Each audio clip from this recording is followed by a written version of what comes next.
this one. Hello, everyone. Jo Palmer here, co-founder of the Connection Table. I'm dialing in from beautiful Wiradjuri country in southern New South Wales. I'm based at The Rock, which is just south of Wagga. And for those of you that are dialing in and joining us live, feel free to pop in the chat where you're dialing in from. It's always really good to see where people are based. Just as we're sort of letting some few people in, just as a really quick introduction, as mentioned, I am one half of the Connection Table. Julia Spicer, our other half, who's based in Gundawindi in southern Queensland, is also part of this this network builder piece that we are. Our goal is to get more rural Australians at decision-making tables. That's at the core of all things that we do at the Connection Table. And we are very excited to have Wendy joining us today to give us a really interesting overview of CRCs as a general piece, and then more specifically drilling down into the couple of current roles that are open for the One Basin CRC. But this is, I guess, a little taster for those. It's good seeing, I can see lots of current Connection Table members in the call here, and then lots of faces that I haven't seen before. So super interested to connect afterwards. I'll make sure that I'll put some details if you are interested in joining us in the Connection Table. And then also, I always love a good opportunity to for people to connect on our calls and things. So feel free while you're introducing yourself, if you want to stick your LinkedIn profile in there, feel free to do that if you want a barrage of new connections throughout this call. So Wendy, I am very, very thrilled to have you joining us today. Like I just briefly mentioned, you are going to talk to us about a variety of things, but I really wanted to let you introduce yourself, which is always a really good way to kick these things off, rather than me reeling off your list of accolades. But I would appreciate if you don't dodge over a lot of them, that they're there in your resume. But super keen to hear about you.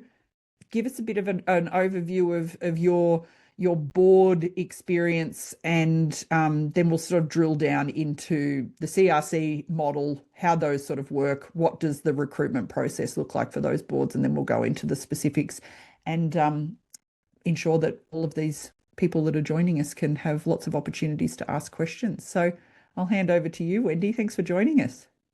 Thanks very much, Jo. Thanks very much for the invitation. And it was lucky that we have an annual event every year, and happened to go up in Gundawindi this year. Unfortunately, I managed to dislocate my hip in the hotel in Sydney on my way there, so I didn't quite make it.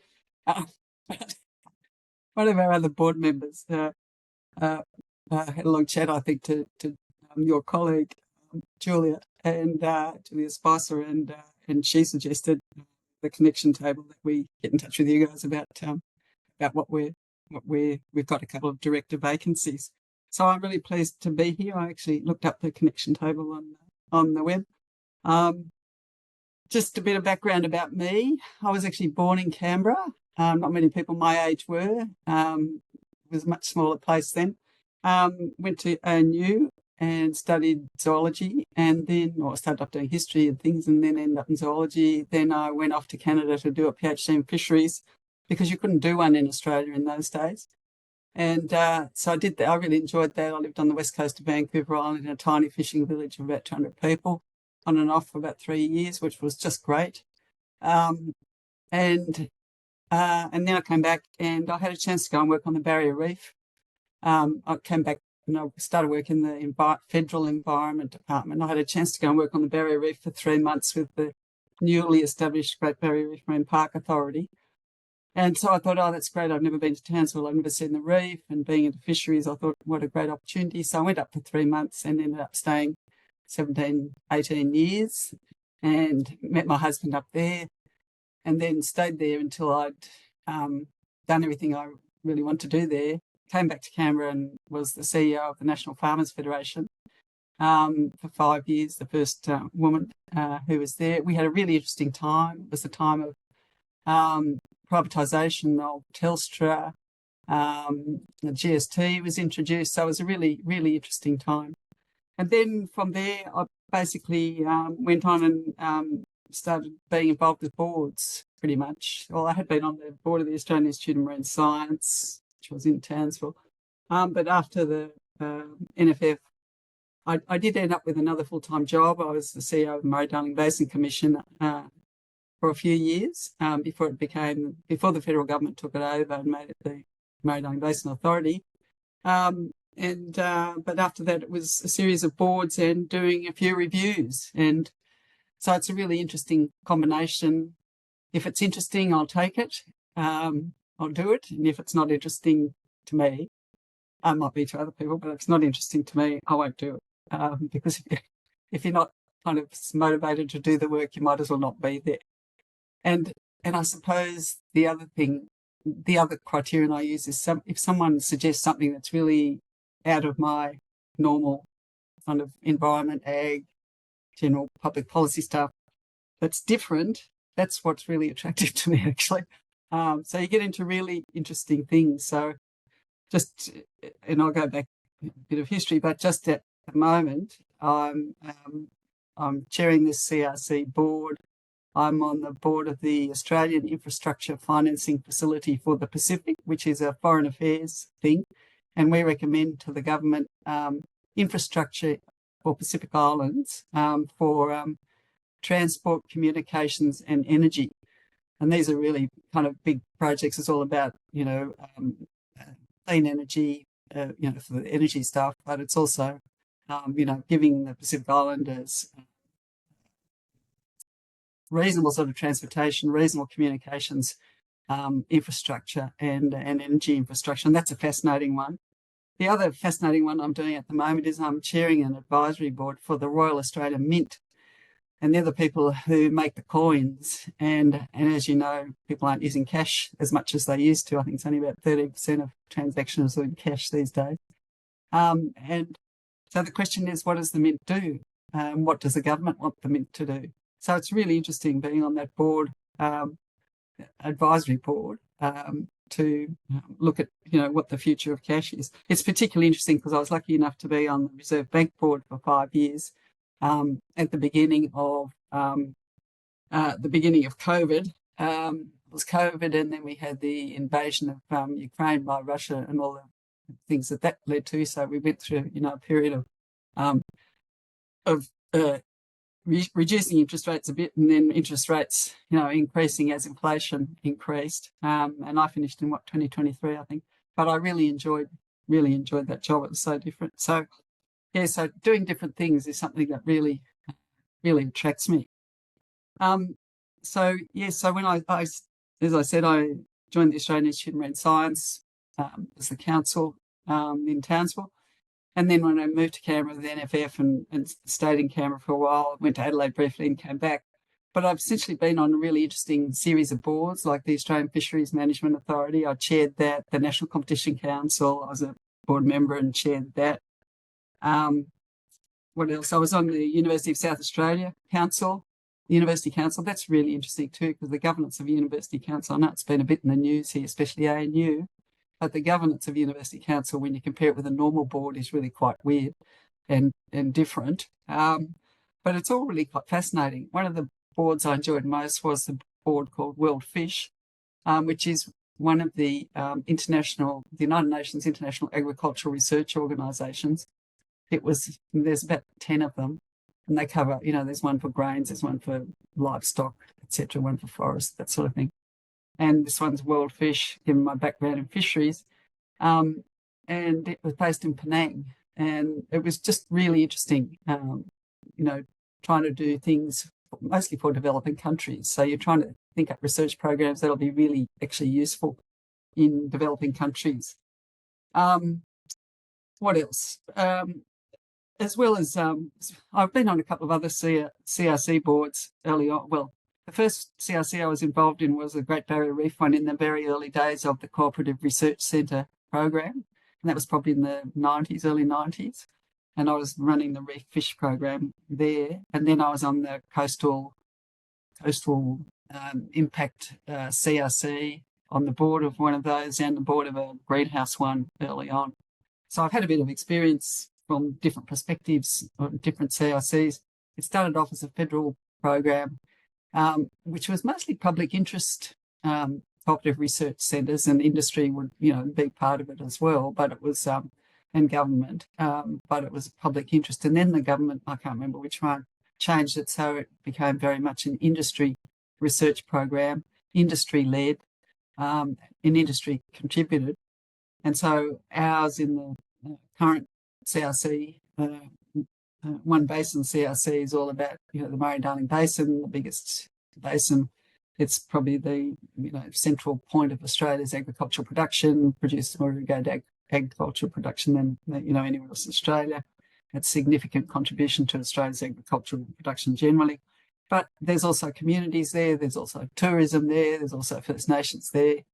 And so it's all those things are, kind of up to us, available for us to look at, in terms of what we're trying to do is increase the value of water in a changing world. So it's kind of very broad, and what we're trying to do is come up with transformational projects, research projects that will help industry and the community. And we want these projects led by industry and community. They're the ones who identify what they want to know, and we're the ones who work with them to design the research projects. We started off, I think we're just coming into our 4th year. It took us 2 goes to get approved by the federal government. We have 90 plus partners in the CRC. It's a bit like herding cats. But everyone's very constructive, and we have quarterly partner briefings, and we still get between about 60 and 80 participants in those briefings. So that's really good. So we try and keep everybody involved. We've got a total of over 10 years. We exist for about 10 years. We've got a total of about 100 million over those 10 years. The federal government gave us 50, and we got the rest from industry, and that includes universities, governments, and in kind. So it's both cash and in kind. And we have something like 24 projects, I think it is, going at the moment, 24 research projects. As well as research, we run education and training programs. So a PhD program, a postdoc program, and doing internships so that people who are interested in studying can go and spend, say, 6 months working in local industry that's relevant to what we're doing. We've set up, and this is one of the big things in our CRC, we've set up 4 regional hubs. So one in Mildura, one in Loxton, one in Griffith, and one in Gundawindi. And we want the researchers to actually go and work at the hubs, be based in the hubs. So we want to get them out there into regional Australia. We've done reasonably well. There's a few people who would rather be based in, Melbourne or Sydney or whatever, partly not just, I suppose, personal reasons, but also because that's often where, there's centres of education that are valuable to them. But we get them out to the hubs for, a period of time each year. They have to spend some time there. We have our annual get-together in a regional place. The first one was in Albury, then Mildura, and this year Gundawindi, so we try and get around to all the areas. And generally, I think we're pretty happy with how it's going. We've got a lot of enthusiasm from people, which is really good. We run surveys so we know how people feel, what they, whether they're finding it valuable or not. So that's a very potted bit all over the place, Joe, sorry. Summary of my background, CRCs and our CRC.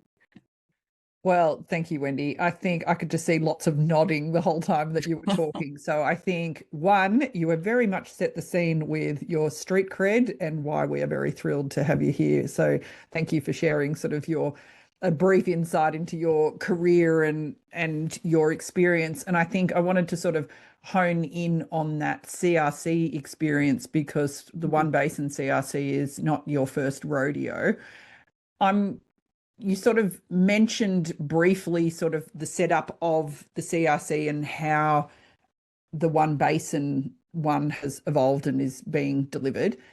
I'd be really interested to sort of zoom out a bit, and if you'd be happy to give us some insight into the concept of a CRC for those people that haven't sort of heard of one before, and sort of you touched on how they came about, but sort of talk about that history piece of it.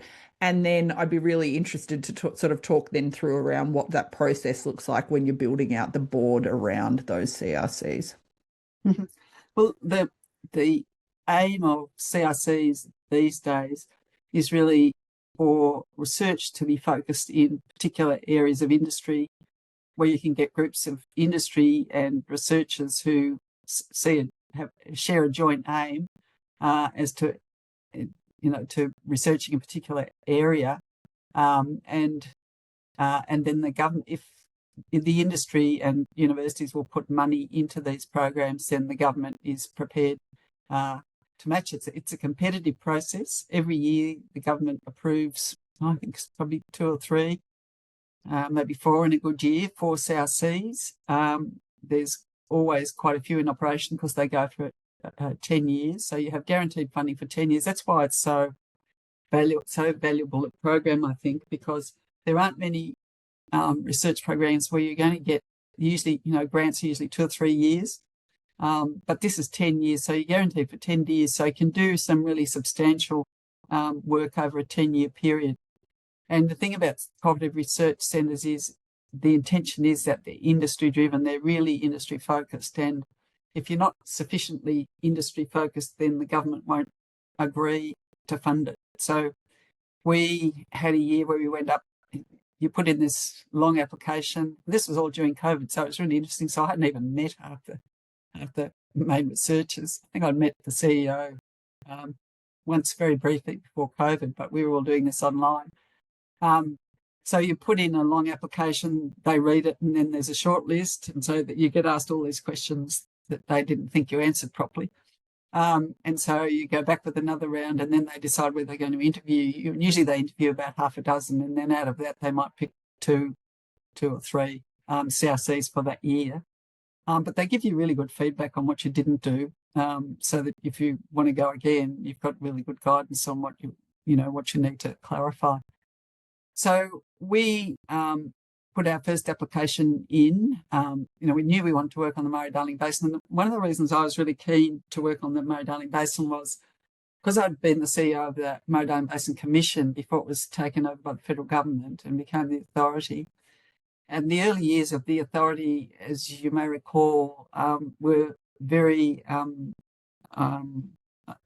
very pleasant, I think. As the plan was developed, there was a lot of aggravation through industry, and it was just not a happy event, and arguments and debates and all those sorts of things. And so people weren't really talking to each other or listening to each other. And so one of the reasons I wanted to get involved in this was because running a research program, you can divorce yourself from the politics and stay out of the politics, but do something that's really valuable and encourage people to talk and listen to each other when there's no political cost involved in it, which is, what we're doing research. We're not getting involved in the politics of it. And so that was one of the reasons I was really keen to be involved, because when I'd been at the commission, I always thought we'd got to a point where things were going pretty well. I was a bit unhappy when the feds took it over, but that's happened, been and gone. So I was really pleased the opportunity with the CRC. It made an opportunity where people could, sit down and talk to each other without getting really aggravated about the politics of it all. So we had a group of people who were interested in it. We had someone who was acting CEO of the BID, who'd worked in a previous CRC on catchment management, and a couple of other people who had as well. We talked to people in industry, and we managed to get a good crew together and put in an application. We missed the first time around, so we went back again the second time, which was really worked really well. And so the first time I met most of them, the people who came for the interview, which was some of the senior people who were going to work in the CRC, was the night before the interview. And this was the COVID thing.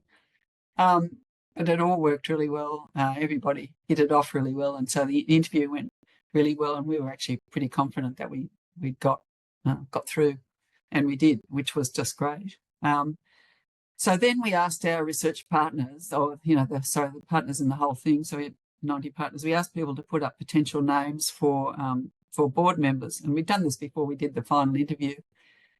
And so we had some names for the board. And one of the things that we've been talking about quite extensively for the board is, we obviously wanted to have people who would contribute usefully to the what are we trying to achieve in the CRC, what compliance do we need, people who have a range of skills, people who understand water, people who understand the users of water in industry, people who have connections with the community.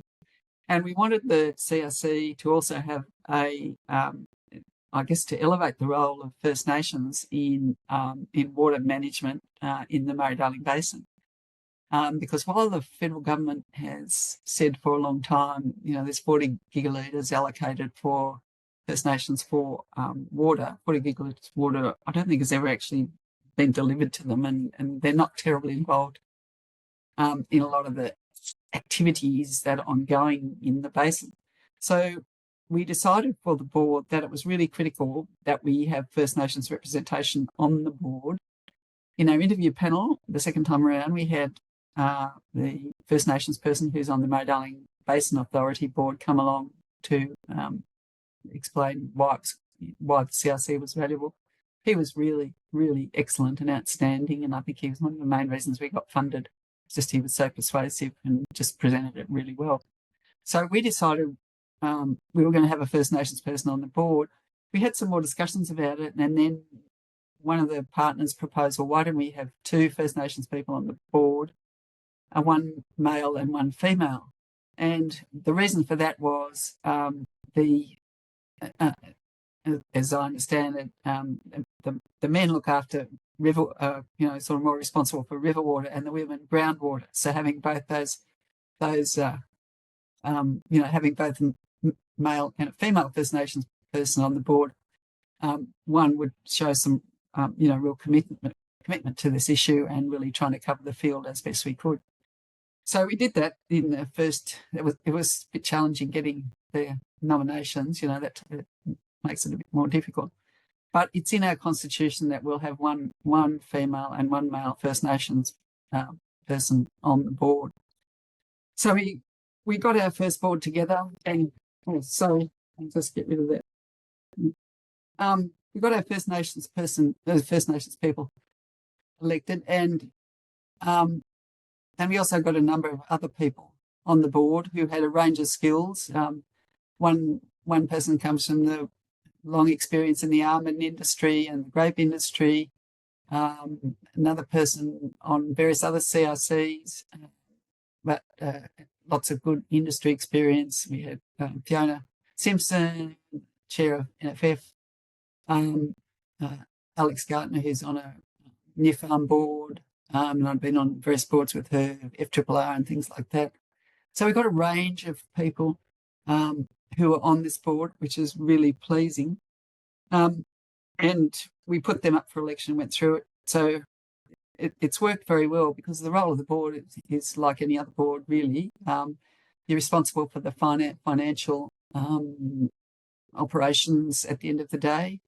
You're responsible for the research program at the end of the day, responsible for the education and training programs and the 4 hubs. So, it's really about what's the performance going to be? What are we really after? We're really after transformational research, and we're also really after encouraging people to do research in these areas, and we're encouraging people to do research in regional areas, because we really would like, in the long run, to leave a legacy of the CRC and have at least a couple of the hubs remain in some form or another in regional Australia, because we just think it's really important that people can do the research in the areas where it's going to be actually applied, and have that as an enduring contribution. That's going to be really quite challenging. So we went through a process. Before we got funded, we had actually asked all our partners if they had any small research projects that they would like to see done. So even though we didn't have the money at this stage, we'd agreed and got agreed 10 what we call quick start projects that if we got funded, we could start these projects really quickly, which we did. So we had a board, we could get up and running really quickly. We had a quick start projects, we could get that up and running really quickly. Most of those are nearly finished now. And then we had a bigger round of the next round of projects was bigger and took longer to design because we wanted them co-designed. It's the buzzword of research, I think, these days at the moment, but co-designed by industry and researchers. Each project has to consult with Indigenous interests to make sure that they're taking it into account, because we're really keen to elevate the role of Indigenous in our research. And so we've got those projects going, and the research projects go through a process of co-design. There's a project advisory committee, which includes both researchers and local industry people. We make sure we have that and get their views, and we have hub advisory committees as well, and we get them together and they look at the projects, and before they come to the board for approval, they discuss them. And then the board finally approves the project. So I think we've got about 24 projects going at the moment. We have 3 main areas: adaptation and innovation, technical, and opportunity and foresight and decisions. Actually, it's 4 main projects and project areas, and First Nations. So we're up and running. We've got, I think, about 15 PhD students, most of whom are in the regions, which is great. The hubs are going well. They're developing strategies for the longer term. And we've got some postdocs out in the regions as well, and got some internships. And basically, we're pretty happy with how it's going at the moment. But our focus now is, we've been going 3.5 years, 3 years. What we're interested in now is making sure that for the next 5 or 6 years, we're really focusing on the impact of the research that we're doing, and what impact are we going to deliver, what legacy are we going to leave. So that's why one of these director positions is we want someone who can really help us with ensuring that the projects actually have an impact, and they're not just kind of incremental research projects, but will really have a significant impact. So we're in the process of developing an impact strategy, which we'll work on later in November, next month, in November. But yeah, that's why we're particularly keen to have a person on the board who really has some relevant experience to ensuring impact. And the other position, as you'll know, is we're looking for a First Nations female director as well, who has strong connections in communities. It'd be great if they've got some familiarity with the basin, but we're really looking for someone with community connections, preferably commercial connections as well, who can contribute to the CRC from a First Nations point of view. So that's a bit of a kind of potted summary, Joe. I hope that gives you a bit of background on it.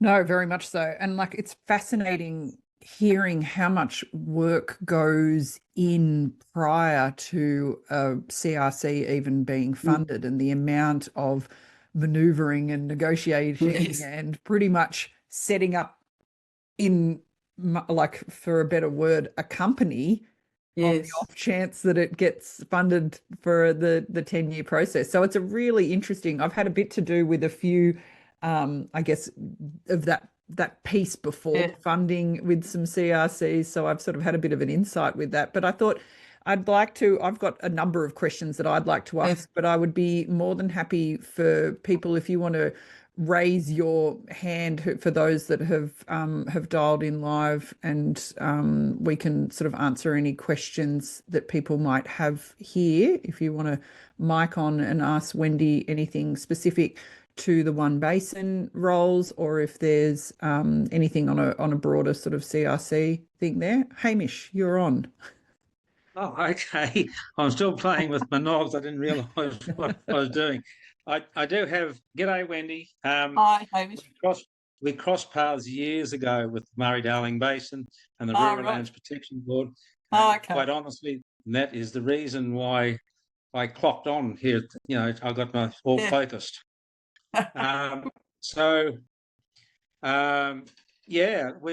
I'm in a local area of Wendy, and and I've basically, well, I'm retired now, but I do have time on my hands. And of course, one of the questions was that for myself, how can I contribute?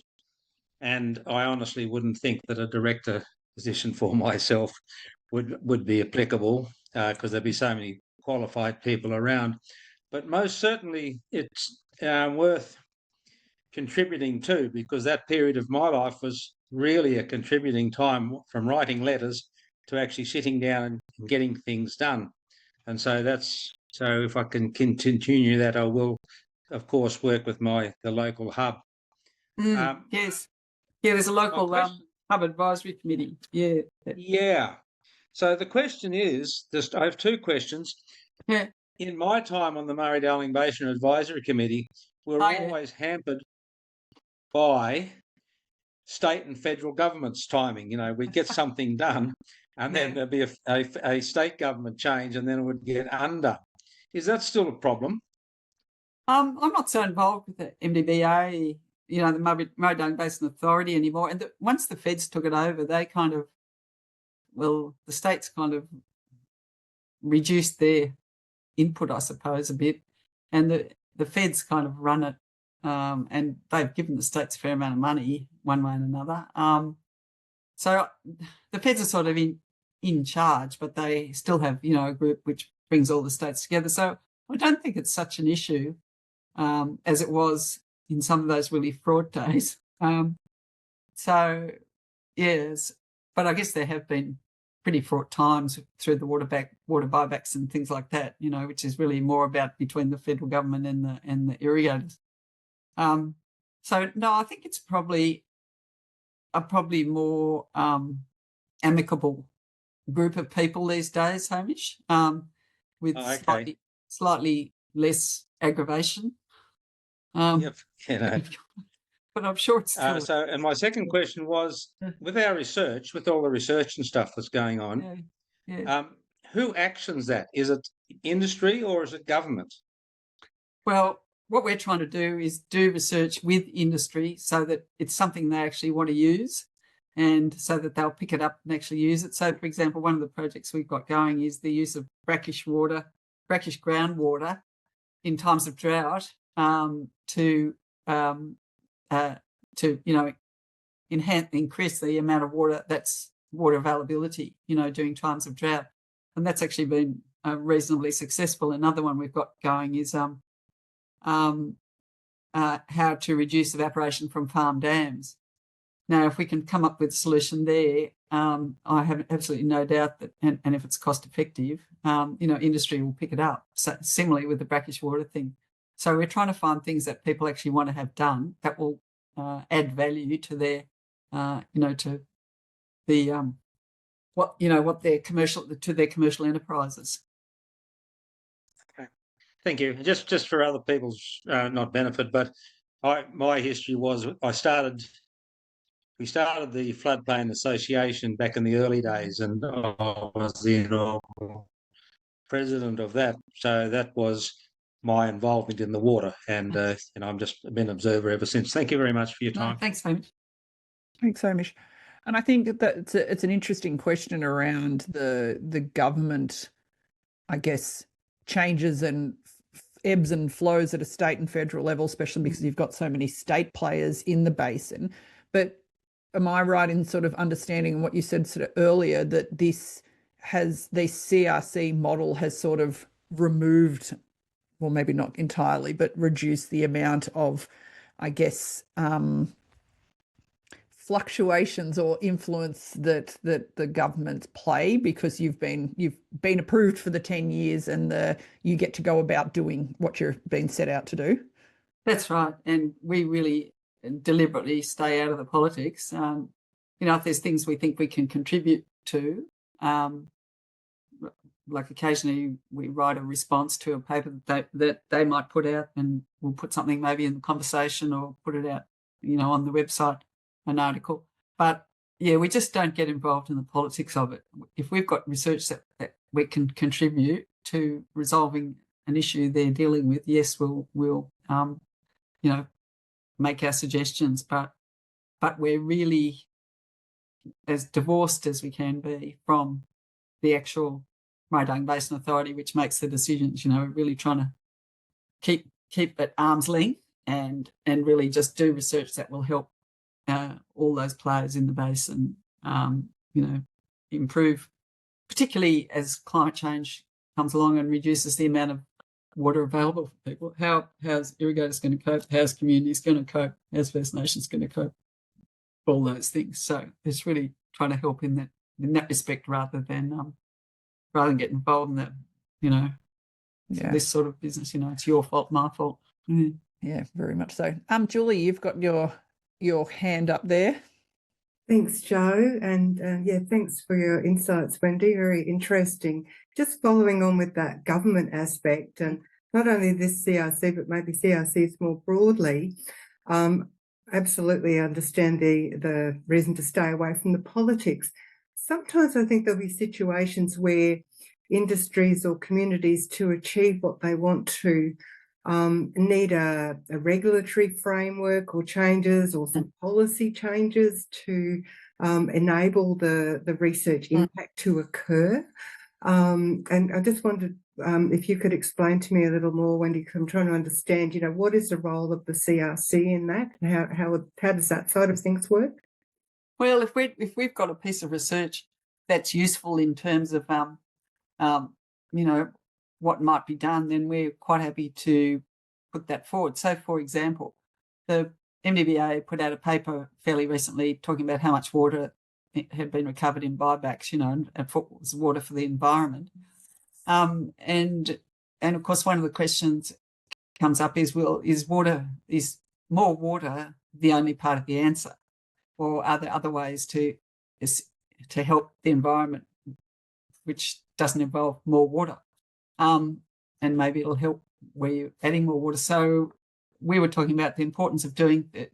We put out a paper saying, yes, that's really good, but the importance of also doing things in the catchment that may help the environment, so it's not just about more water, it's also what else you can do in the catchment. Maybe it's a bit of infrastructure, maybe it's a bit of, reduction of activity here or there.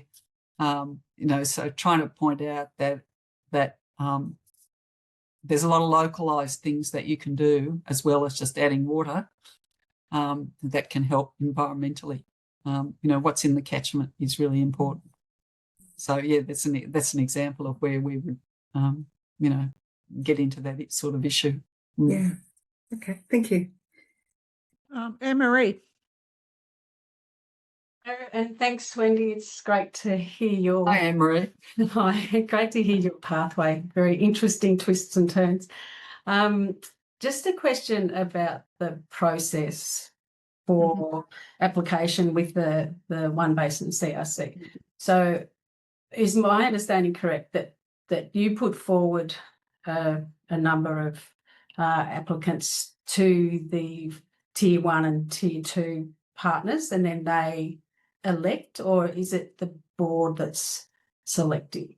No, what happens now, it was a bit different the first round, getting people in, but what happens now is we go through an interview, selection, got the applications, we go through, then we interview the ones a short list of those, and then we make a recommendation to the board about potential directors, and then if the board accepts those recommendations, then we have to put it to the AGM, and so the AGM's in November, and so we have to, and so then the members of the CRC, we put it to the board.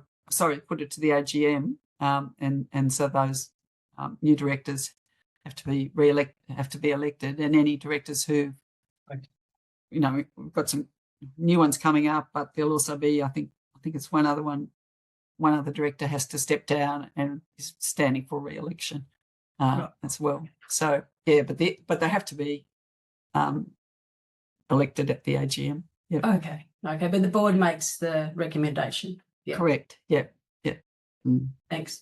And there's a question from Tracy about what the main pathways to impact are. And I was really interested in that. Like, are you talking the previous question around, it could be policy, it could be communities, it could be agricultural industries. It's a broad range of. That's right. It's all those things. Yeah, some or all of those things. So how do we make sure that whatever we're doing is not just something of interest to researchers or even of interest to, say, industry, but it's actually something the industry want, and industry is involved sufficiently so they're actually going to use it, do it. And so really trying to see if we can get someone on the board who's kind of got experience in that area. How do you make sure that that's what you're doing? How do you, if research projects are not really delivering, tweak them to make them deliver, or should we forget about it and put our money in another bucket? That sort of thing. That's really what we're looking for with that particular director. Great, thanks, Wendy. Thank you, Anne-Marie, and thank you for bringing Tracy's question into the mix there. Hopefully, Tracy, that covered off what you were going for there as well. Gillian. Joe, I couldn't work out how to put my hand up either, but thank you for seeing my mic fell off. Wendy, I'm very interested in talking a little bit more about impact and particularly bringing research and industry together. I think there is real opportunity to use the nodes for people to be able to see themselves. And when I say people, I mean industry. So creating that connection between water users, the community and researchers. But I'm really interested to hear your thoughts on how the board and management think that might occur pretty much around the nodes so that people can see themselves in the research. And then second to that, the board's appetite for undertaking fast fail projects so we can have that quick look, it's not working, move on quickly.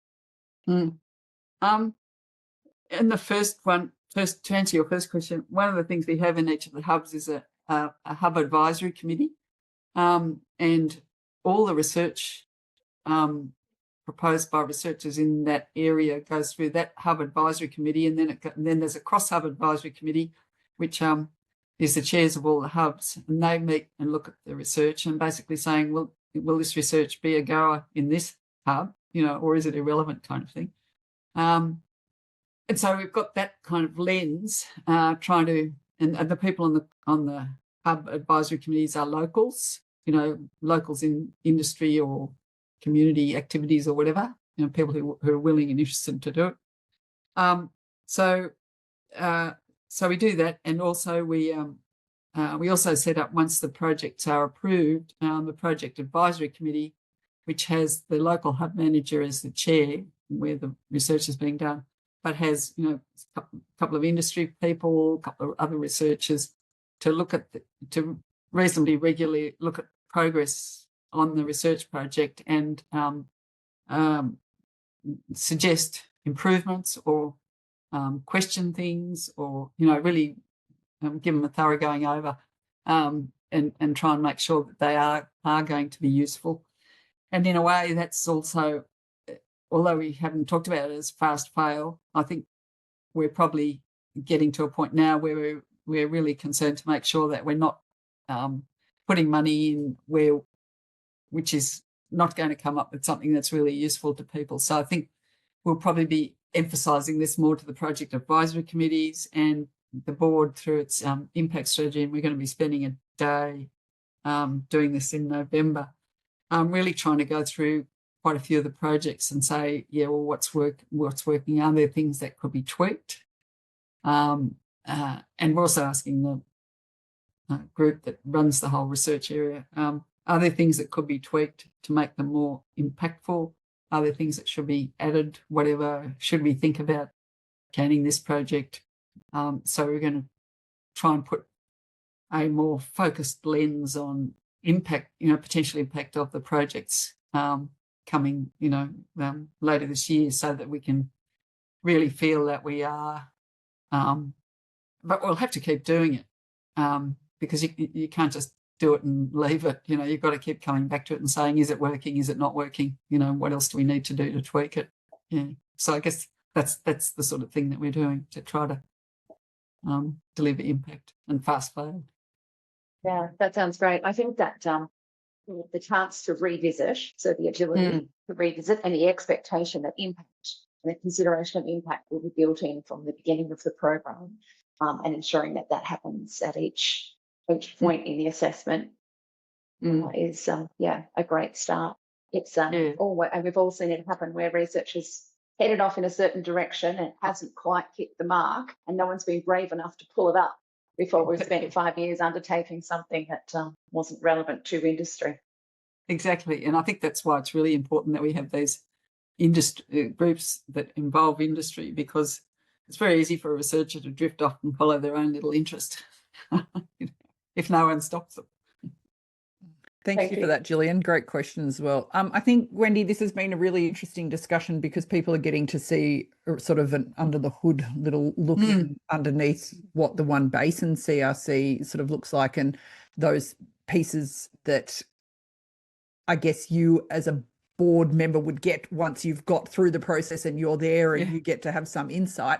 I'm quite interested to pull it back a bit and go, Anne-Marie's sort of line of questioning sort of took us there a little bit, but I'm sort of interested for those who haven't had experience with a CRC before, if we pair it right back to what that process looks like as far as applying through to actually going on to a board like this, what sort of and how long the actual the board term is once someone is on there.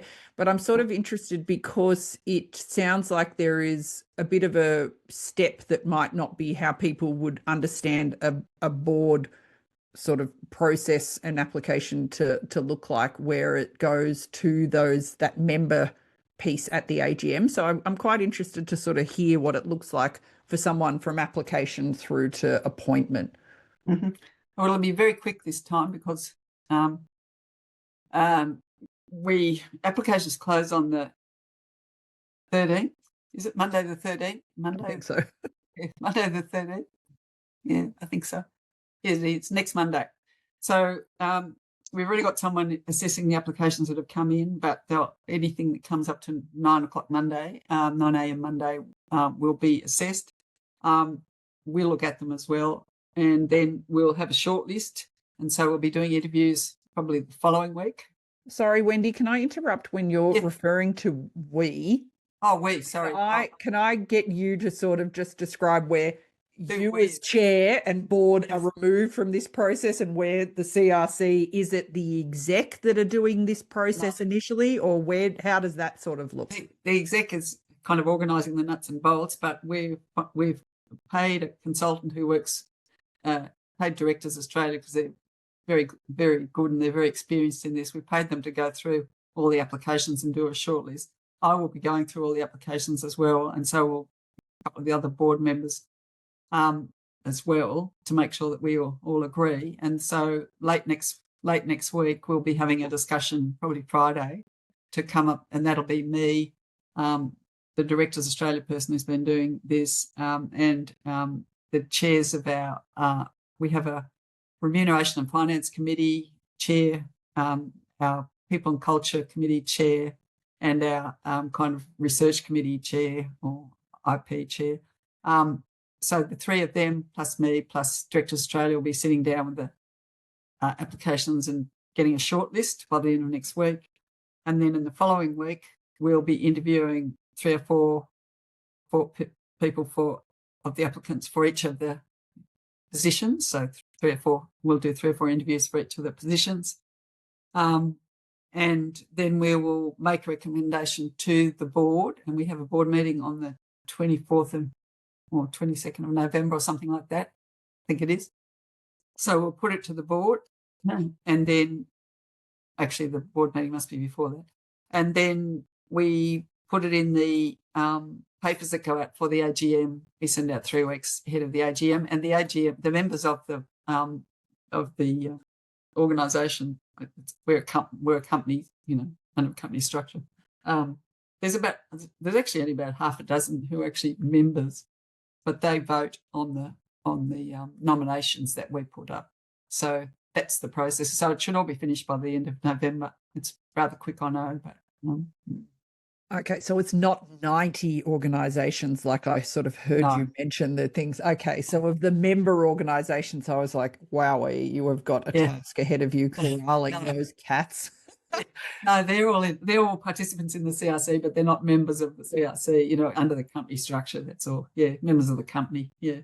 I see. So at the AGM, those 12 or so members and the board, do each of them have an equal vote, or how does that sort of process? The board doesn't have a vote at that point. We make the recommendation, and we will have made the recommendation to them, and then the members agree or not with our recommendations.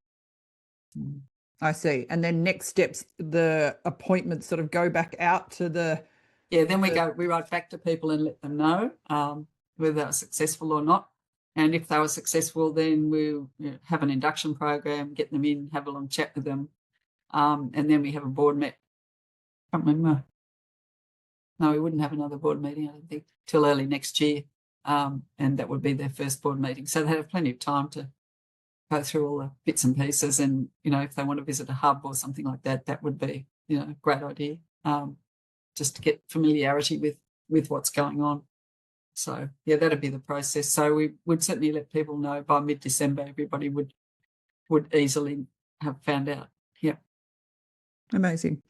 Okay, well, I'm conscious of the time, and that has been a really fascinating insight, and I really think that I'm seeing lots of nodding, that it's been very, very valuable being able to sort of see what that process looks like at the same time as seeing what the actual One Basin CRC is looking to achieve, and some really good questions. Thank you from those of you that have dialed in live, particularly around that impact piece, because I think as taxpayers, as we all are, I think a lot of people are always really interested in seeing what that like extension and adoption piece looks like when research is actually then moving from the researcher's realm out into the real world. So Wendy, I really wanted to thank you for your time, and I now that I have you all, my shameless plug to get you all in as members of the connection table. I think you will all agree that decisions about rural Australia need to have people from rural Australia involved in that decision-making piece. And I think it is quite often really challenging to talk to rural Australia. You can talk to commodities, you can talk to geography, you can talk to community, but I think the real value that comes from the collective geographic diversity that bringing rural Australia to a centralised position, and the importance that plays, is that diversity of thought with a regional lens on it can provide a really interesting, I guess, human or network to be able to put onto boards like this. And I think the role that we're really looking to play with the connection table is to centralise the leaders that live in the regions, put these opportunities and networks in front of them, but also to build capacity through processes like this of actually learning how the process works, meeting the chair of a board who's going to be looking at your application for things like this, and to be able to build that capacity so that it's all well and good getting these rural people at decision-making tables, but we don't want them falling on their face once they get there. We want them to actually be able to make that impact that we're talking about. So, Wendy, thank you again for your time. I will send a recording to everyone that's dialed in or has registered too. And obviously with our shameless link, I would love to give you all a month free in the connection table if you're interested, to come in and have a look under the hood of what we're up to, and give you access to some of the other bits and pieces that we've got coming up. But I think that everyone will agree that was been a really valuable session, Wendy, and super interesting, and looking forward to seeing how many people actually put in applications who have dialed in today or have watched this back. So thank you again, and thank you all for joining us. And if you've got any questions, feel free to reply to any of those emails that you've received from us, and get in touch. Thank you again, Wendy. Oh, thank you. Thanks very much, and thanks everybody.